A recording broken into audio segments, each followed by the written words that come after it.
أعوذ بالله من الشيطان الرجيم. بسم الله الرحمن الرحيم.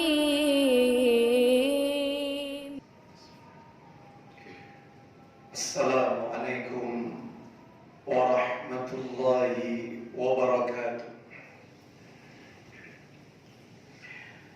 إن الحمد لله نحمده ونستعينه ونستغفره ونعوذ بالله من شرور أنفسنا وسيئات أعمالنا. من يهده الله فلا مضل له ومن يضلل فلا هادي له. وأشهد أن لا إله إلا الله وحده لا شريك له. وأشهد أن محمدا عبده ورسوله.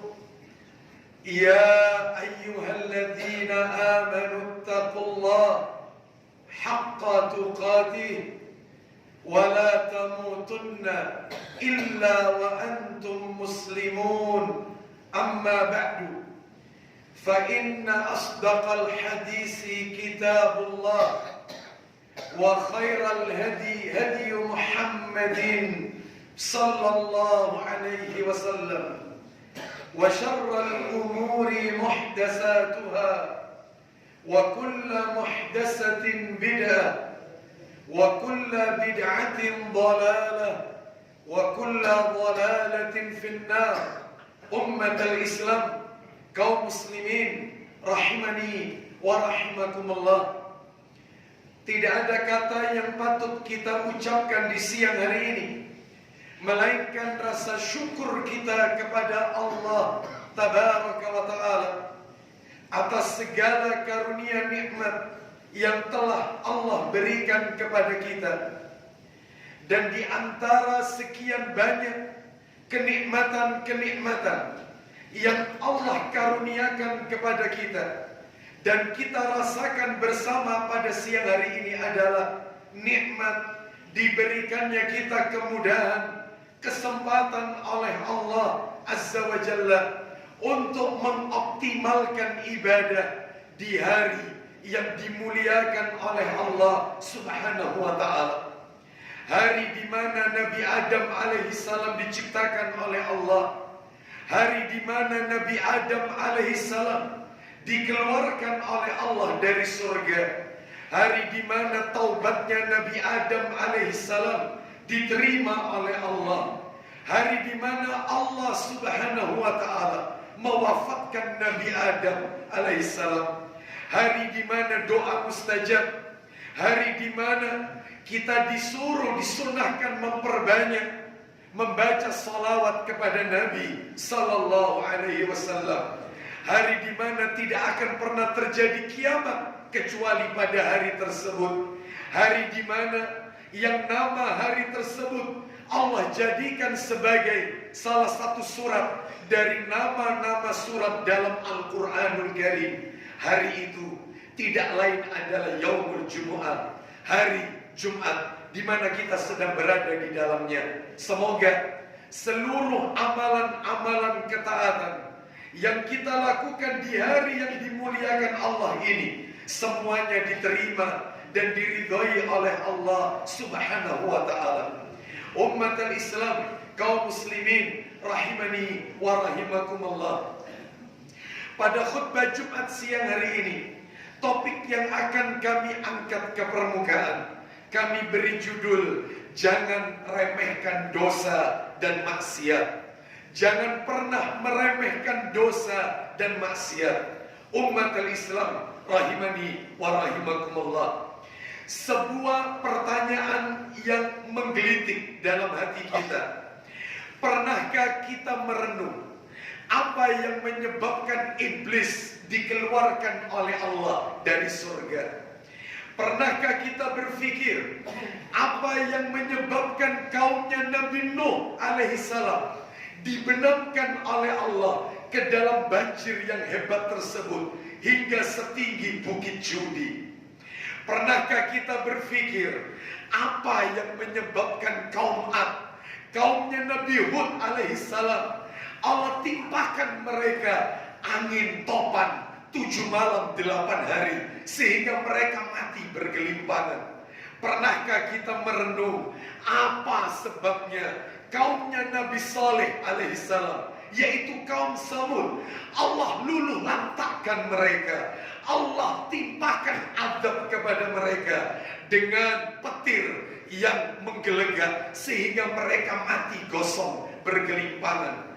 Pernahkah kita berpikir apa yang menyebabkan kaumnya Nabi Lut alaihissalam, yaitu kaum Sodom, negeri mereka dibalik oleh Allah, yang atas Allah letakkan yang bawah Allah letakkan ke atas, bahkan negeri mereka dihujani dengan batu dari neraka Sijil.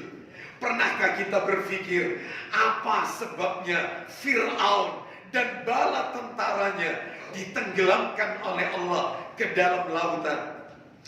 Jawaban atas pertanyaan-pertanyaan tersebut hanya satu, umat Islam rahimani wa rahimakumullah. Karena dosa, karena maksiat, mereka diluluh lantakkan, azab Allah turunkan.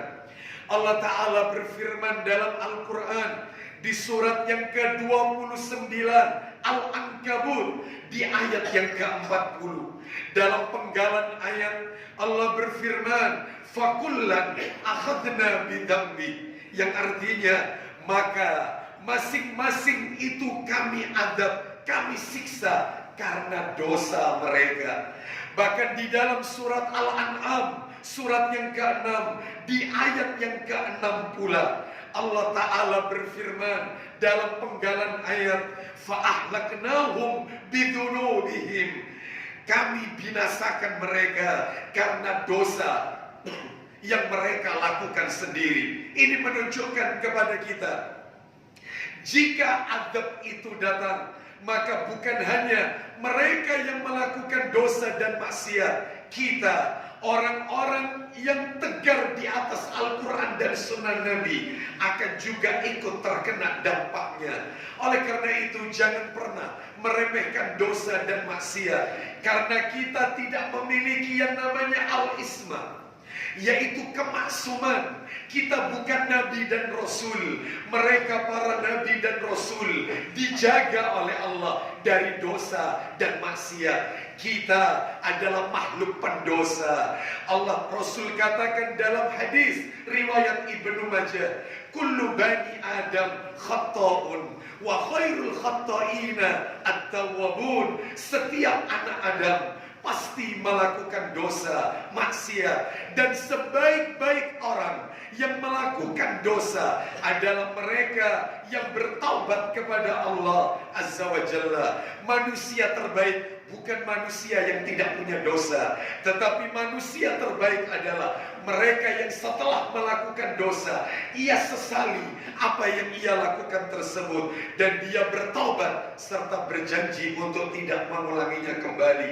Oleh karena itu, maka melalui khutbah yang singkat ini, izinkan saya untuk menyampaikan beberapa tips kiat-kiat agar kita tidak terus-menerus melakukan dosa dan maksiat. Apa yang harus kita lakukan agar kita tidak selalu bergelimang dengan dosa dan maksiat? Di antara yang disebutkan di dalam Al-Quran dan Sunnah Nabi Sallallahu Alaihi Wasallam yang bisa kami sebutkan, yang pertama adalah agar tidak terus-menerus melakukan dosa dan maksiat. Yang pertama, jangan pernah mendekati area maksiat. Jangan dekat dengan zona maksiat.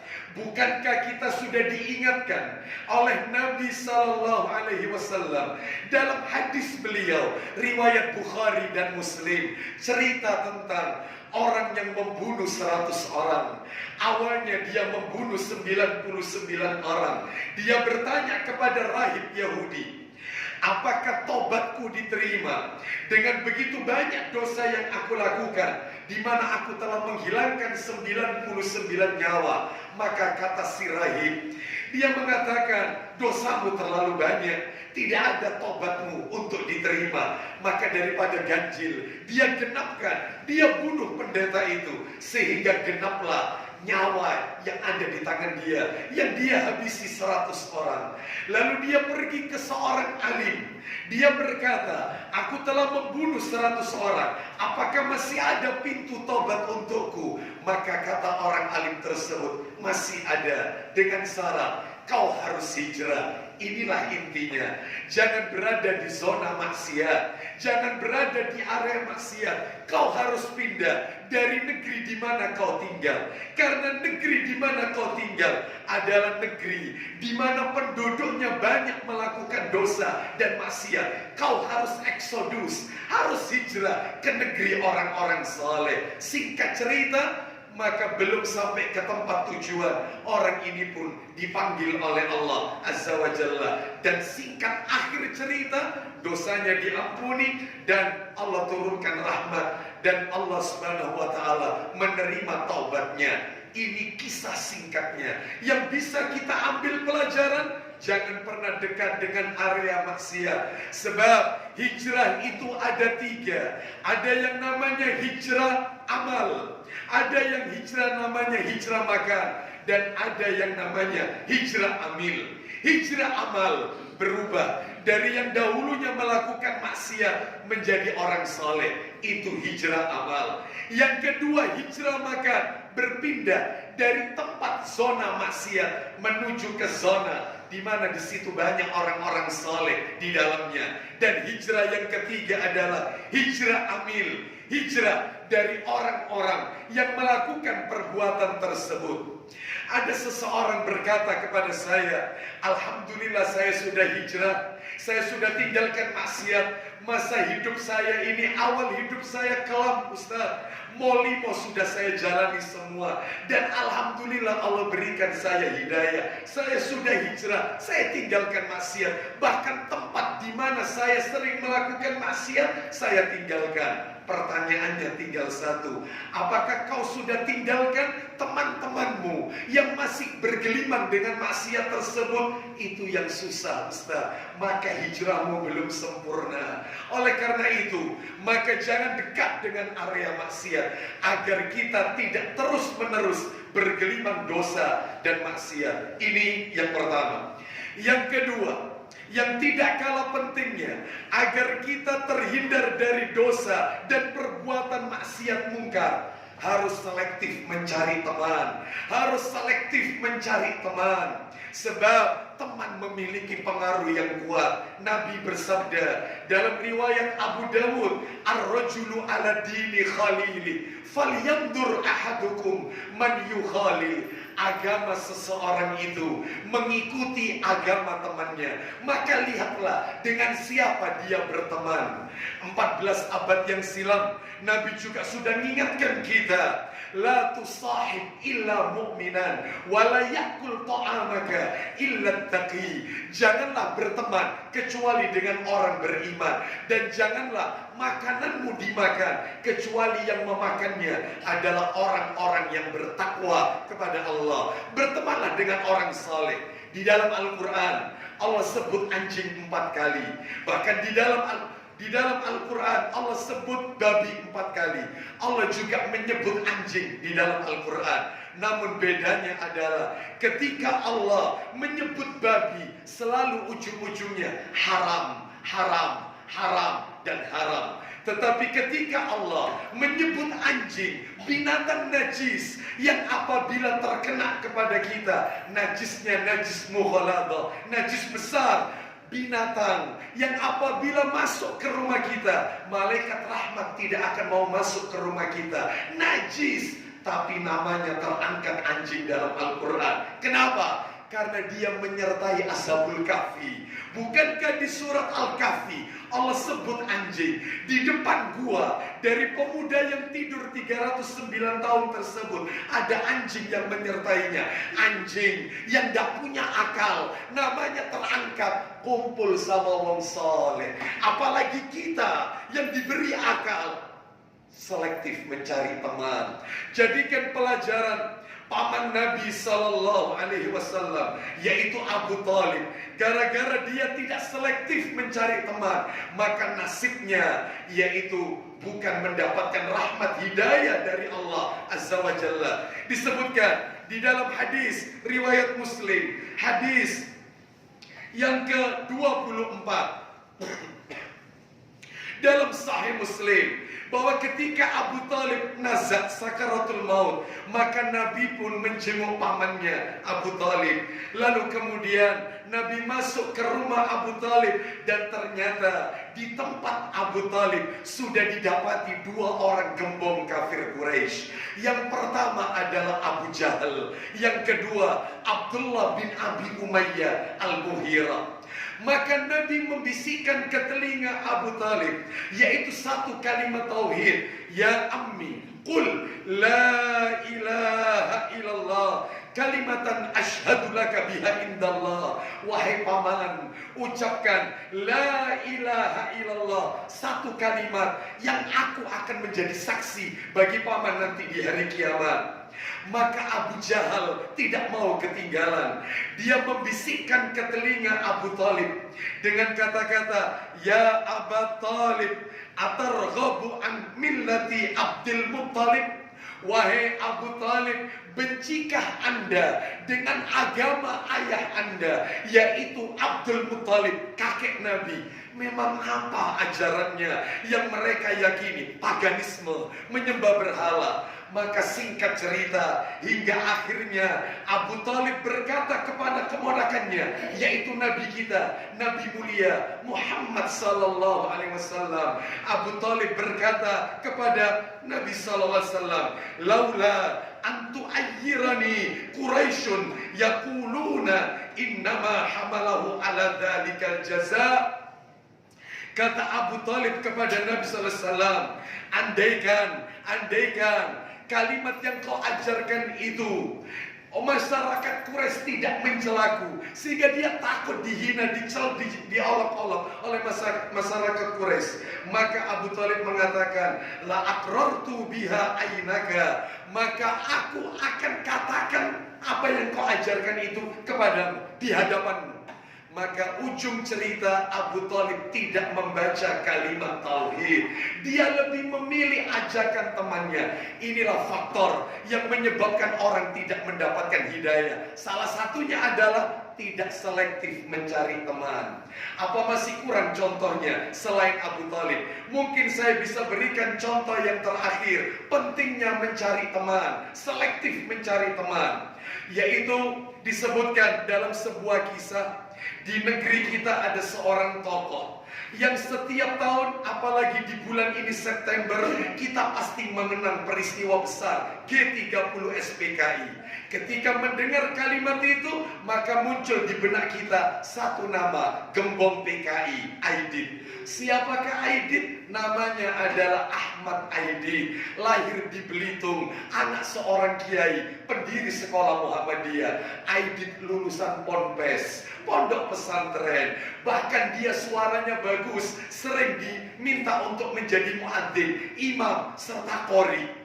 Lalu dia sempat mampir ke Uni Soviet, dia pun mampir ke RRC, bahkan tahun 50-an sekian, dia pun mendirikan partai komunis. Karena dia berteman dengan orang yang punya pemahaman Marxisme komunis. Namanya Ahmad dicoret, gara-gara kumpul berteman dengan komunis. Ahmad dicoret, diganti DN Aidit, Dipa Nusantara Aidit. Al-Quran dia bakar, umat Islam dia sembelih karena salah mencari teman. Umat al-Islam rahimani wa rahimakumullah, masih kurangkah dampak buruknya salah mencari teman? Maka dalam hal ini harus selektif mencari teman, agar kita tidak terus-menerus melakukan dosa dan maksiat. Dan yang ketiga, tips agar dosa maksiat tidak kita lakukan, kita bisa hindarkan. Yang ketiga adalah jangan bosan terus minta ampun dan bertaubat kepada Allah Azza wa Jalla. Nabi sallallahu alaihi wasallam bersabda, riwayat Ibnu Majah, Nabi bersabda, innallaha azza wa jalla la yaqbalu taubatal abdi ma lam yughargir. Sesungguhnya Allah Azza wa Jalla pasti menerima taubat seorang hamba selama ruhnya belum sampai mendesak di kerongkongan, selama dia belum sakaratul maut, pintu taubat masih terbuka lebar. Semoga Allah Subhanahu wa taala menerima taubat kita, mengampuni dosa-dosa kita. Semoga Allah menjadikan kita orang-orang yang istiqamah dalam mentaati Allah dan Rasulnya sallallahu alaihi wasallam. Aqulu qawli hadza wa astaghfirullah li wa lakum innahu huwal ghafurur rahim.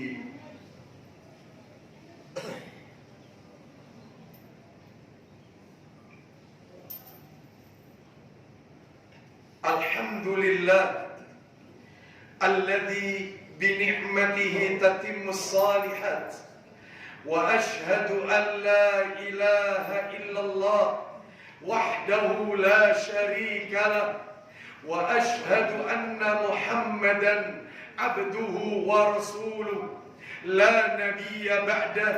Ummatal Islam rahimani wa rahimakumullah. Pada khutbah yang kedua ini, saya ingin menghimbau untuk diri saya dan kepada para jamaah, meningkatkan iman dan ketakwaan kita kepada Allah Subhanahu wa taala, dan tentunya terus melakukan ibadah-ibadah yang Allah dan Rasulnya syariatkan. Jangan suka menunda ibadah karena umur, yang tahu hanyalah Allah Azza wa Jalla.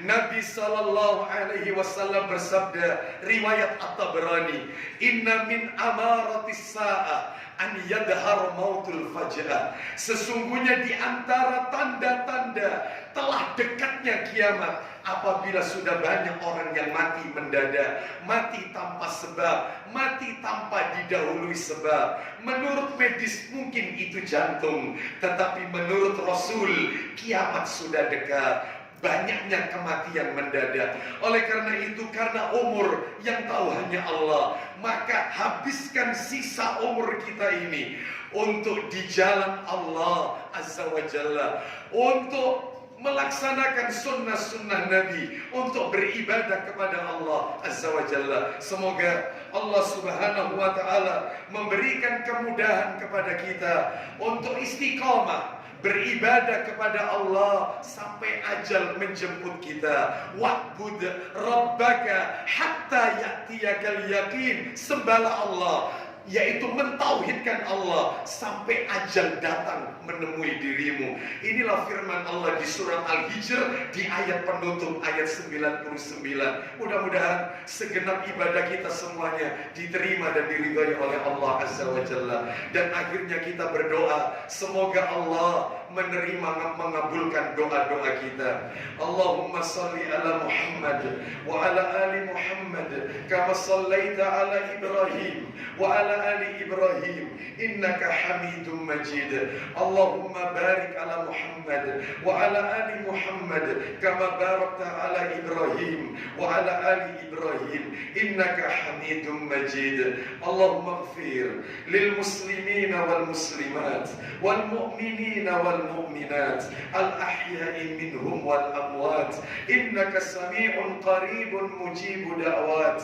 Allahumma inna nas'aluka al-jannata wa ma qarraba ilayha min qawlin aw amal wa na'udzu bika minan nar wa ma qarraba ilayha min qawlin aw amal.